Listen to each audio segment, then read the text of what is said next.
Hello అందరికీ.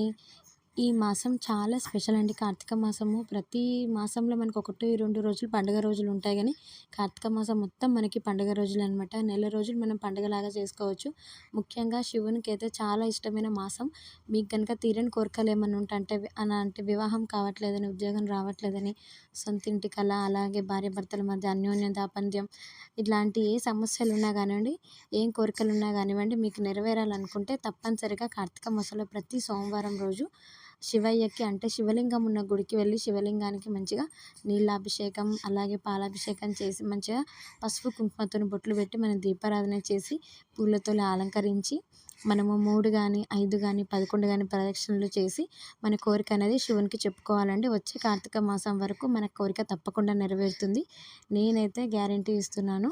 చాలామందికి మనం కోరుకునే కోరిక కూడా ధర్మబద్ధంగా ఉండాలండి. ఒకళ్ళకి నష్టం చేసే విధంగానైతే ఉండకూడదు. సో, నేనైతే కార్తీక మాసంలో అయితే ప్రతి సోమవారం అయితే ట్రై చేస్తున్నానండి శివయ్యకి పూజ నిర్వహించడానికి. మీరు కూడా చేసి మీ కోరికలు కూడా నెరవేర్చుకుంటారని అనుకుంటాను. వీడియో నచ్చితే లైక్ చేసి షేర్ చేయండి. Bye bye. Subscribe channel.